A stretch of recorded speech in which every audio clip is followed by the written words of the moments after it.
The man satisfies himself with one long look at the woman standing in the doorway of his corner office, and then he says it. Just says it, the way you might comment on the weather or remark that the coffee is cold. I specifically requested someone who looks like they know what they're doing with money. Go back and tell them to send a real advisor. He doesn't lower his voice. He doesn't lean in. He says it at full volume in front of 6 employees in a glass-walled conference room on the 38th floor of a building that bears his family's name. The woman holding the leather portfolio against her chest is 29 years old. She is wearing a charcoal suit she paid for with 3 months of saved commissions. She is the only Black senior financial advisor at one of the most prestigious wealth management firms in Charlotte, North Carolina. Her name is Nadine Coulter. And in exactly 2 years, 4 months, and 11 days from this moment, the man who just dismissed her will be sitting in a government office with his hands trembling, watching his empire dissolve, and he will say her name like a prayer. But that hasn't happened yet. Right now, it is March 14th, a Tuesday, and the azaleas outside the Whitmore building are just beginning to open, and Nadine Coulter is standing very still in a doorway while a room full of people pretends to look at their laptops. The man's name is Garrett Whitmore III. He is 57. His grandfather built shopping malls across the Carolinas in the 1960s. His father turned those malls into mixed-use developments, office parks, golf communities with gates and guards and roads, named after Confederate generals that nobody ever voted to rename. Garrett inherited all of it at 41 when his father died of a heart attack on the 9th hole at Quail Hollow. And in the 16 years since, he has expanded the Whitmore Group into a $2.3 billion portfolio of commercial real estate, private equity holdings, and a regional bank that services 11 counties. He is a board member at 3 universities. He has shaken hands with 4 governors. His face has appeared on the cover of Charlotte Business Journal 11 times, and in every photograph he is wearing the same expression he is wearing now, the expression of a man who has never once been told no by anyone who mattered. Nadine does not move. She has learned this. She learned it from her father, who drove a city bus in Durham for 31 years, and who told her once, when she was 12, and crying because a teacher had moved her to the back row for asking too many questions, that the most powerful thing a person can do when someone is trying to make them small is to remain exactly the size they are. So she remains. She stands in the doorway at her full height, which is 5 feet 10 inches, and she holds the portfolio that contains 46 pages of analysis she spent 3 weeks preparing. And she looks at Garrett Whitmore III the way her father looked at the road every morning at 4:15, steady and patient, and absolutely certain of the route. "Mr. Whitmore," she says, "I'm Nadine Coulter. I'm the senior advisor assigned to your account review." "I heard you the first time," Garrett says. He is already turning back to his desk. "And I said what I said. I need someone with experience, with credentials, with..." He waves his hand vaguely in her direction. "Someone appropriate." The word lands in the room like a stone dropped into still water. Everyone feels the ripple. Nobody speaks. Nadine notes the reactions without turning her head. The young associate at the far end of the table, a woman named Priya, has stopped typing entirely. Garrett's personal attorney, a man named Harlan Beck, is studying his cufflinks with sudden intensity. And Garrett's son, Garrett IV, who goes by Trip and who is 26 and who occupies a vice president title the way a hat occupies a shelf, is staring at Nadine with something that might be embarrassment or might be curiosity or might be nothing at all. "I have a master's degree in finance from Duke," Nadine says. Her voice is level. "I'm a CFA charter holder. I've managed portfolios exceeding $900 million in aggregate. I was specifically selected for your account because I specialize in complex multi-entity structures with significant tax exposure." She pauses. "I'm appropriate." Garrett doesn't look up. "Send someone else." The silence holds for 4 seconds. Nadine counts them. Then she closes her portfolio, turns, and walks down the hallway toward the elevator bank. Her heels on the marble make the only sound on the entire floor. She does not rush. She presses the down button and waits 17 seconds for the car to arrive, and in those 17 seconds, she breathes in through her nose and out through her mouth, exactly the way Dr. Paulson taught her to breathe when the panic used to come, back in those months after her father died, when the world felt like a room with no doors. The elevator arrives. She steps in. The doors close, and then, only then, in the mirrored box descending 38 floors, does Nadine Coulter allow her hands to shake. She grips the portfolio hard enough to bend the leather. She watches her own reflection blur and sharpen as the car passes floor after floor, and she thinks about calling her mother and then decides not to because her mother will hear it in her voice, and her mother has heard it in her voice too many times before, and each time it takes something from her mother that doesn't come back. In the lobby, she walks past the security desk where a guard whose name she doesn't know nods at her with something like recognition. She pushes through the revolving door into March air that smells like mulch and car exhaust, and the particular sweetness of a southern city trying to convince itself it's spring. She walks 3 blocks to her office. She takes the stairs instead of the elevator because she needs the movement, needs her legs to be doing something her brain can't argue with. She reaches her floor. She walks to her desk. She sits down. She opens her email and begins typing a message to her managing director, a man named Ross Pemberton, and the message is professional and factual and contains the sentence, "The client declined to proceed with me as his advisor and requested reassignment." She does not include the word appropriate. She does not describe the way Garrett's hand waved in her direction, like he was clearing smoke. She sends the email. She picks up the phone. She calls her next client, a 74-year-old retired teacher named Dolores Vance, who has $312,000 in retirement savings and who calls Nadine baby, and who once sent her a tin of peanut brittle at Christmas with a note that said, "You're the only person who ever made me feel like my money mattered." Nadine talks to Dolores for 22 minutes about required minimum distributions and beneficiary designations and whether it makes sense to convert a portion of her traditional IRA to a Roth given current tax rates, and by the time she hangs up, she has stopped shaking. This is how Nadine survives. She works. When the world tells her she is not enough, she works until the work itself becomes the answer. She learned this from her father too. James Coulter drove that bus 6 days a week for 3 decades. He never called in sick. He knew the name of every regular rider on his route. He kept butterscotch candies in his shirt pocket for the children who boarded at the Holloway Street stop, and he could tell you the graduation date and college destination of every single one of those children, because he asked and he remembered and he believed that paying attention to people was the highest form of respect. He died on a Sunday in October, 4 years before this story begins. He was 63. The diagnosis was pancreatic cancer, and between the day the doctor said the word and the day James Coulter closed his eyes for the last time, exactly 47 days passed. Nadine was 25. She had just started at the firm. She had just gotten her first real client. She had just begun to believe that the life her father had driven a bus to give her was actually becoming real.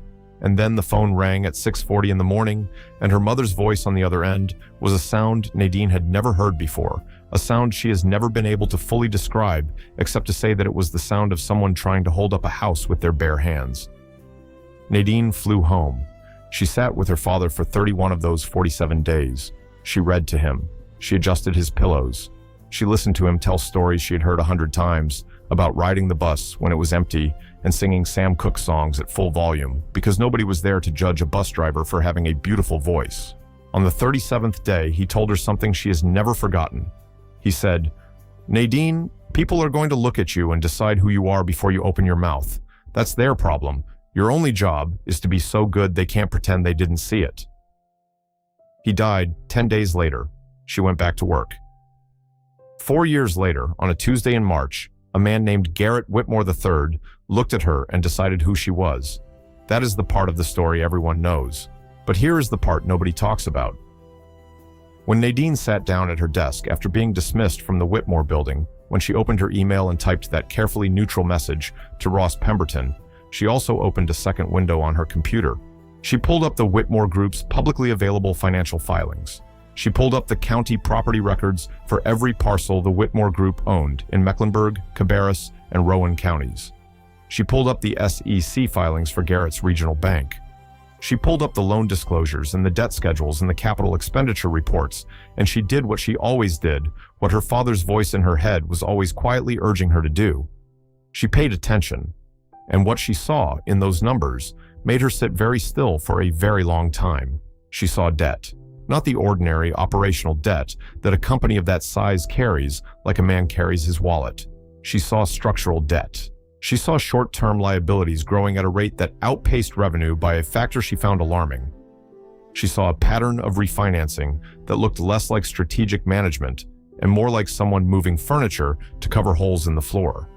She saw, buried in the footnotes of a filing from 18 months earlier, a reference to a line of credit secured against properties whose assessed values had not been updated since before the last market correction. She saw, in other words, a company that looked like a cathedral from the outside and a house of cards from the inside. She thought about saying something. She thought about calling Ross Pemberton and saying, "Look, I know this man doesn't want me anywhere near his money, but someone needs to tell him that his money is in serious trouble." She thought about it for 11 minutes. Then she closed the windows and went home.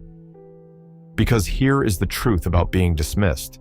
When someone tells you that you don't belong, that your presence is inappropriate, that the color of your skin disqualifies you from being trusted with their fortune, a part of you, the petty, human, wounded part, wants to let them learn the hard way. Nadine is not proud of this.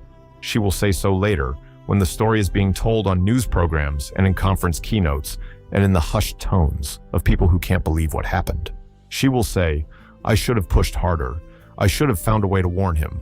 But he didn't want to hear it from me, and after a while, I stopped wanting to say it." The account was reassigned. Ross Pemberton gave it to a man named Chad Mercer, who was 34 and white, and had half of Nadine's experience and a quarter of her analytical capability, but who had the advantage of looking, in Garrett Whitmore's estimation, like someone who knew what they were doing with money. Chad Mercer met with Garrett Whitmore the following Thursday. They shook hands. They talked about Duke basketball.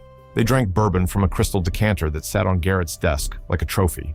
And Chad Mercer looked at the same numbers Nadine had seen and said, with the confidence of a man who has never been questioned, "Everything looks solid, Garrett. You're in great shape." He was wrong. Everything was not solid. Garrett Whitmore was not in great shape. But Chad Mercer had not been trained to look for what was actually there. He had been trained to look for what his client wanted to see, and Garrett Whitmore wanted to see strength, legacy, invincibility. So that is what Chad Mercer showed him. Months pass. The azaleas bloom and die and bloom again. Nadine works. She builds her practice, client by client, portfolio by portfolio. She takes on a community development credit union as a pro bono advisory client.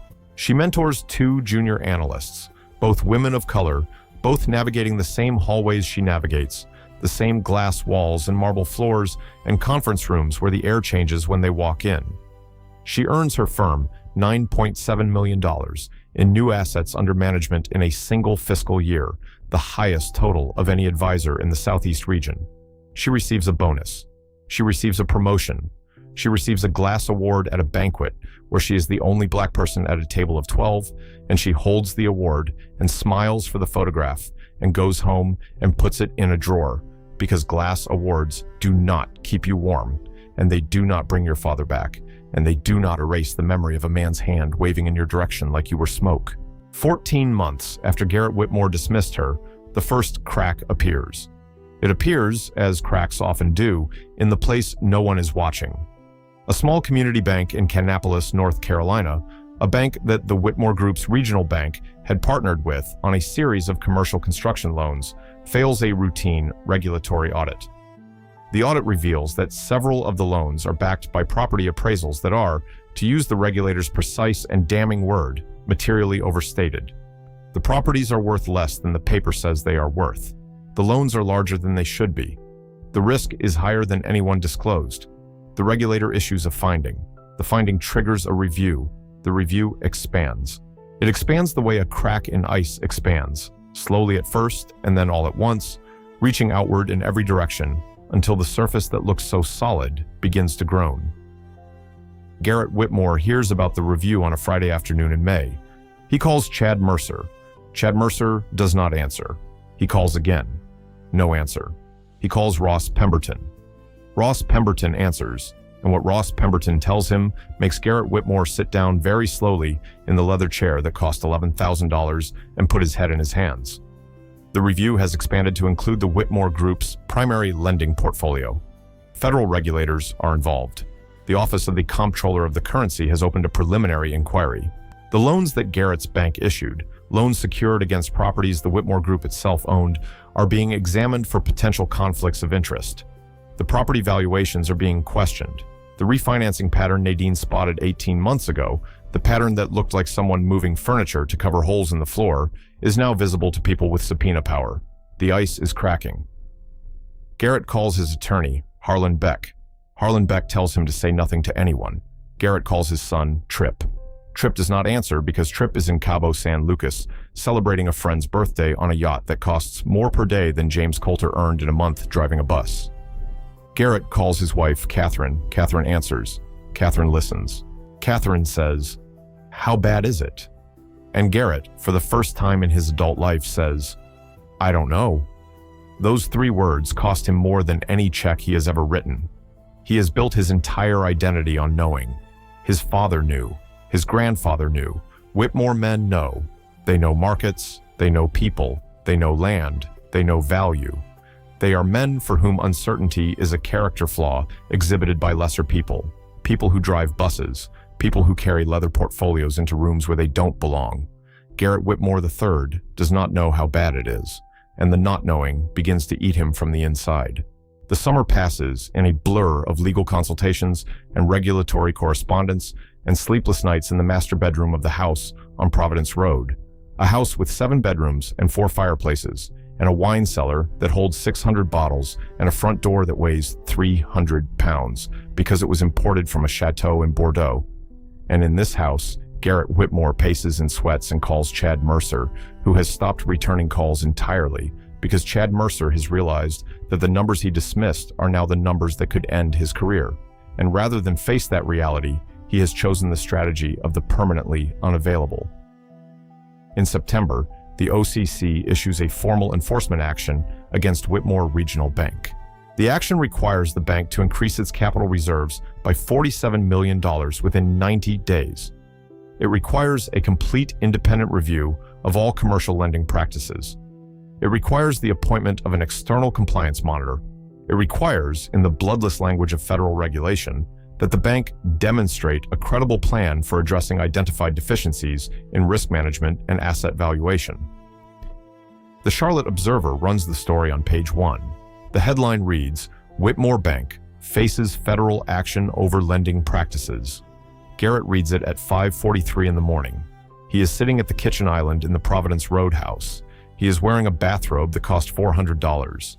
He is drinking coffee from a mug that his daughter painted for him at a birthday party when she was 7. A mug with a lopsided sun and the words "Best Dad" in purple. And his hands are shaking so badly that coffee sloshes over the rim and onto the marble countertop, and he watches it pool there and thinks, for reasons he cannot explain, about the woman in the charcoal suit who stood in his doorway 18 months ago and did not move. He thinks about her for 6 seconds. Then he puts down the mug and calls his lawyer. The next 4 months are a controlled demolition. Garrett liquidates assets to meet the capital requirement. He sells 3 office parks. He sells his stake in a mixed-use development in South End that he once told a reporter was the crown jewel of the new Charlotte. He sells the yacht. He sells Catherine's beach house on Figure 8 Island, and when he tells her, the sound she makes is not anger and not grief, but something older and deeper, the sound of a woman who married a name and is watching the name dissolve. The compliance monitor arrives. Her name is Dr. Patricia Odom, and she is 61 years old and has spent her career navigating the exact intersection of banking regulation and institutional failure. And she looks at the Whitmore Group's books the way a surgeon looks at an X-ray, with calm precision and total absence of sentimentality. She finds exactly what Nadine found. She finds it faster because she has subpoena power and forensic accountants, but she finds the same patterns, the same structural weakness, the same elegant architecture of denial. She also finds something Nadine did not have access to. She finds that the overstated property appraisals were not accidents. They were not honest errors made by optimistic assessors.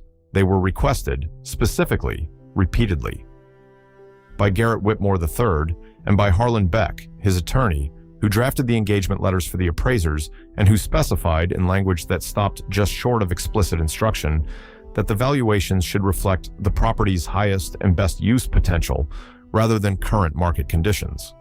This is a polite way of saying they told the appraisers to lie. The finding changes everything. What was a regulatory compliance problem becomes a potential fraud investigation. The Department of Justice opens an inquiry. The FBI assigns an agent. Harlan Beck retains his own attorney, which is the legal equivalent of a rat building its own lifeboat. Garrett Whitmore III, sitting in the $11,000 chair in the office on the 38th floor of the building that bears his family's name, realizes for the first time that he might go to prison. He does not go to prison. Not yet. What he does is call Ross Pemberton. Ross Pemberton answers. Garrett's voice is different now. The marble-smooth confidence is gone. The drawl that once communicated old money and easy power now sounds like what it is, a man talking from the bottom of a well. Ross, he says, I need help, real help, the kind of help that's going to save this company, or there isn't going to be a company to save. Ross Pemberton listens. Ross Pemberton is quiet for a long time. Then Ross Pemberton says, Garrett, the best person I have, the person who should have been on your account from the beginning, is Nadine Coulter. The silence on the line lasts 9 seconds. Nadine knows this because Ross tells her later, and Ross counted. 9 seconds of a man wrestling with the architecture of his own prejudice. 9 seconds of a man trying to find a way to ask for help from the person he threw away, without admitting that throwing her away was the first in a long series of catastrophic misjudgments. Fine, Garrett says. The word sounds like it was dragged across gravel. Set it up, Ross calls Nadine. Nadine is at her desk. She has just finished a call with a new client, a woman who owns a chain of daycare centers and who found Nadine through a referral from Dolores Vance, the retired teacher, who told the daycare owner, "This woman will treat your money like it matters because she treats you like you matter." Nadine listens to Ross. She does not speak for a long time. "He specifically requested me?" she asks. "He specifically agreed to you," Ross says, and the distinction is not lost on either of them. Nadine thinks about her father. She thinks about the 47 days. She thinks about butterscotch candies and Sam Cooke songs and the sound of a man's voice saying, "Your only job is to be so good they can't pretend they didn't see it." She thinks about the hand waving through the air. She thinks about the word appropriate. She thinks about the numbers she saw 18 months ago, the numbers that told a story no one wanted to hear, the numbers that could have changed everything if someone had been willing to listen to the person reading them. "I'll take the meeting," Nadine says, "but I have conditions." The meeting takes place on a Wednesday, July 22nd. The temperature in Charlotte is 94 degrees. The air conditioning in the Whitmore building is working overtime, but the 38th floor still feels warm because half the offices are empty now, because the staff has been cut by 40%, because the building itself is one of the assets being evaluated for potential sale to meet ongoing obligations. Nadine takes the elevator up. She carries a portfolio. It is the same portfolio, the same leather, slightly more worn at the corners. She wears a navy suit. She wears her father's watch, a Seiko he bought in 1987 with 2 weeks overtime pay. A watch that loses 3 minutes a day, but that Nadine has never had repaired because its imperfection is a kind of honesty she finds comforting. The conference room is different. 18 months ago, it was full of people, full of the ambient noise of power, being exercised without thought. Now it is quiet. The glass walls still look out over the Charlotte skyline, but the skyline looks different from up here when you know that several of the buildings you can see contain lawyers and regulators and federal agents who are all looking back at you. Garrett is already in the room. He is standing by the window. He is thinner. His hair has gone grayer at the temples. He is wearing a suit that still costs more than most people's monthly rent, but it fits differently now, or maybe he fits differently inside it, diminished somehow, like a man wearing his own costume. Tripp is there too. Tripp is no longer in Cabo. Tripp has been called home. Tripp has been given the title of Chief Operating Officer, a title that means his father needs someone in the family to stand in front of the cameras and look young and competent and concerned, and Tripp is trying very hard to be all three of those things at once and not entirely succeeding at any of them. Harlan Beck is not there. Harlan Beck is busy with his own legal problems. In his place is a new attorney, a woman named Sandra Chen, who is sharp-eyed and careful, and who shook Nadine's hand in the lobby with a grip that communicated professional respect. Nadine enters the room. She stands in the same doorway, the same light, the same glass walls. She waits. Garrett turns from the window. He looks at her, and whatever he sees, whatever he is thinking, whatever internal negotiation is happening behind his eyes, what comes out is this: "Ms. Coulter, thank you for coming."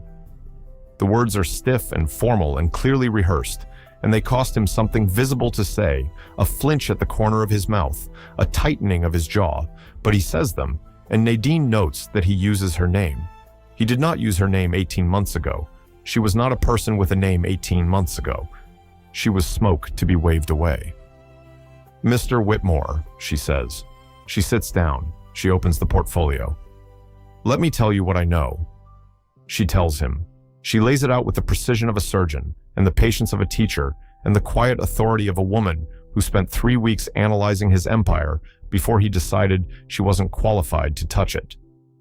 She tells him about the debt structure. She tells him about the refinancing pattern. She tells him about the property valuations and the exposure and the cascading risk that runs through his portfolio like a fault line through bedrock. She tells him things he already knows from the regulators and the lawyers and the compliance monitor, but she tells him in a different language, a language that connects the numbers to decisions, the decisions to consequences, and the consequences to a path forward. Because Nadine is not here to punish him. She thought about that. In the days between Ross's call and this meeting, she thought about what it would feel like to sit across from this man and let him see her see him falling. She thought about the satisfaction of it. She thought about whether her father would understand that satisfaction, and she decided that he would understand it, but he would not approve of it, because James Coulter did not drive a bus for 31 years to teach his daughter how to gloat. He drove a bus for 31 years to teach her how to show up. So she shows up. She shows up with a 43-page restructuring proposal that she built in 9 days. She shows up with a strategy for asset prioritization that identifies which properties to sell and which to hold, and in what order and at what price points to maximize recovery value. She shows up with a regulatory response framework that maps every deficiency cited in the OCC enforcement action to specific, measurable, time-bound corrective steps.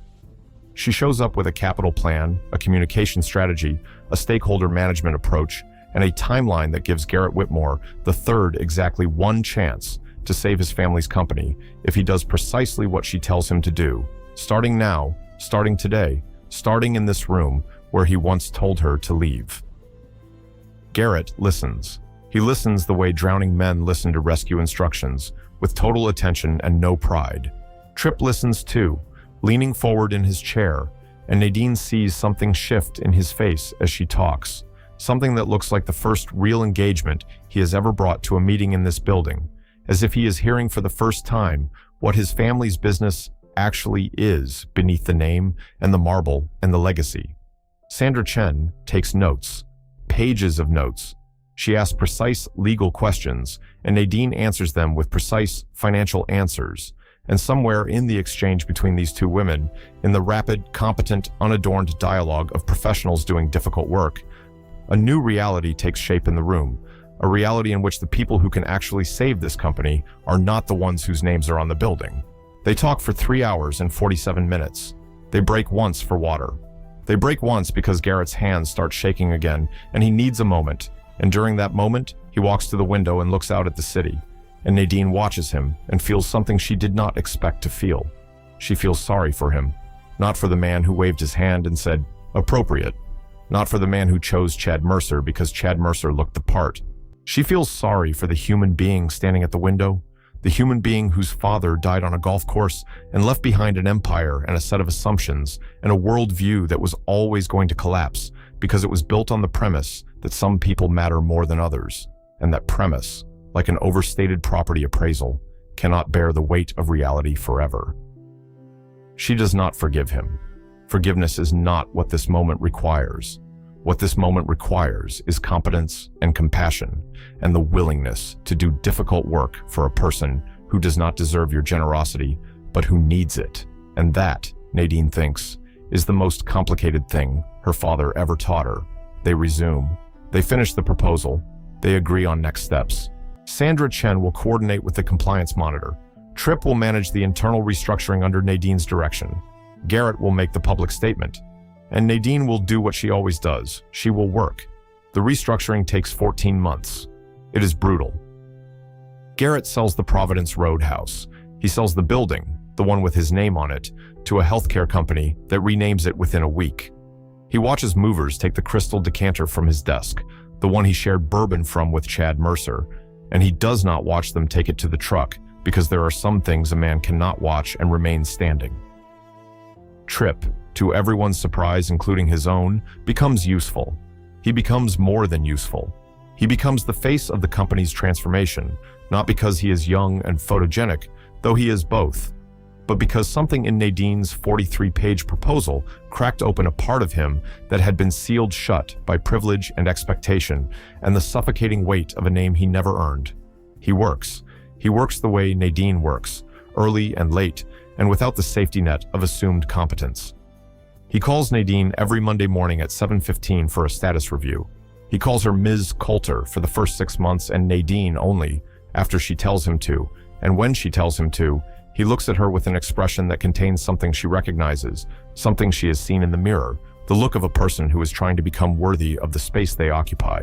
The federal investigation narrows. Harlan Beck cooperates with prosecutors in exchange for leniency. Garrett is not charged with fraud. He is charged with negligent misrepresentation, a lesser offense that carries the possibility of fines and probation rather than prison time. Sandra Chen negotiates a settlement. The fine is $4.2 million. It is a large number and a small number. It is large enough to hurt and small enough to survive, and it is, like everything in this story, exactly the consequence of a man who believed he could value things however he wanted, because no one had ever told him he was wrong. The bank survives.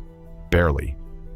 It survives because Nadine Coulter's restructuring plan works, because her capital projections are accurate to within 2%, because her asset prioritization strategy recovers $11 million more than the most optimistic estimate, because she is exactly as good as she said she was on a Tuesday in March when no one in the room wanted to believe her. On the day the OCC lifts the enforcement action, 13 months after Nadine took the account, Garrett Whitmore III sends her a letter. It is handwritten. It arrives in a cream envelope with no return address. The handwriting is unsteady, the letters formed with the careful deliberation of a man who is not accustomed to putting his real thoughts on paper. The letter is 4 paragraphs long. The first paragraph thanks her for saving his company. The second paragraph thanks her for saving his son. The third paragraph says what happened in the conference room that day was the worst thing I've ever done and the thing I think about most. The fourth paragraph is one sentence. It says, "You were always appropriate, and I was not." Nadine reads the letter at her desk. She reads it twice. She puts it in the drawer with the glass award, and she picks up the phone, and she calls Dolores Vance. And Dolores Vance says, "How are you doing, baby?" And Nadine says, "I'm doing fine, Ms. Dolores." And her voice does not crack, but it comes close. Close enough that Dolores says, "You sure?" And Nadine says, "I'm sure." And they talk about tax loss harvesting for 14 minutes. And then Nadine hangs up and sits in the silence of her office and thinks about her father. She thinks about the bus. She thinks about the butterscotch candies. She thinks about his voice, the voice that sang Sam Cooke songs in an empty bus at 4:30 in the morning because no one was there to tell a bus driver he didn't have the right to fill a space with beauty. She thinks about the 47 days and the word pancreatic, and the way her mother's voice sounded on the phone that morning, the sound of a house collapsing. She thinks about all of it, and then she picks up the portfolio, the same leather portfolio, and she walks to her next meeting. 2 years after the enforcement action is lifted, Garrett Whitmore III retires. The announcement is small, a paragraph in the business section. No cover story, no crystal decanter. He moves to a condominium in Blowing Rock. He drives a car that is not new. Catherine is not with him. Catherine filed for divorce during the restructuring, and the settlement was handled by Sandra Chen, and it was fair, which is a word that means different things depending on which side of the table you're sitting on. Tripp runs the company now. It is smaller. It is different. It is honest in a way it has never been before, and that honesty is uncomfortable and unglamorous, and it will not land Tripp on any magazine covers, but it will let him sleep at night. And he has learned from watching Nadine Coulter work that sleeping at night is worth more than any cover story ever printed. Nadine is promoted to managing director. She is the first black woman to hold that title in the firm's 91-year history. The announcement generates a flurry of congratulations and a profile in Charlotte magazine and an invitation to speak at a conference. And at the conference, a young woman in the audience, a young black woman in a charcoal suit, asks her, "How do you keep going when someone tells you that you don't belong?" Nadine thinks about the question. She thinks about it longer than the audience expects. The silence stretches. People shift in their seats. And then Nadine says, "My father drove a bus. Every morning he got up and he drove the route. Some days the passengers were kind. Some days they were not. But the route didn't change based on who was on the bus. The route was the route. And if you know your route, if you know where you're going and why, then the passengers, the ones who judge you and dismiss you and tell you that you are inappropriate, they are temporary. The route is permanent." The young woman in the charcoal suit writes this down. She writes it carefully, the way you write something you intend to carry with you for a long time. And Nadine watches her write it and thinks, this is the part of the story that matters. Not the fall of Garrett Whitmore, not the letter in the drawer, not the glass award or the title or the magazine profile. This, a young woman in a suit she probably saved 3 months to buy, holding a pen, writing down the words of someone who looks like her, someone who made it through, someone who stood in a doorway and did not move. Have you ever been in that doorway?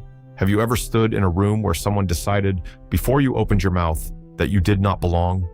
Have you ever watched a hand wave in your direction, dismissing everything you are and everything you have built because of something you cannot change and should never have to? If you have, then you know the two choices. You can leave and let them be right about who they think you are. Or you can remain exactly the size you are. You can drive your route. You can know the names and the numbers and the patterns and the truth. You can do the work. And when they come to you, and they will come to you, because the truth does not care who speaks it, and competence does not care who carries it, when they come to you, you can decide what kind of person you want to be in that moment. You can choose pettiness, you can choose revenge, or you can choose to show up. Nadine chose to show up. That's the story. That's the whole story. A woman stood in a doorway. A man told her to leave. She left. She worked. She came back. She saved the thing he almost destroyed. And then she picked up her portfolio and walked to the next meeting, because the route is the route, and there was still work to do. There is always still work to do.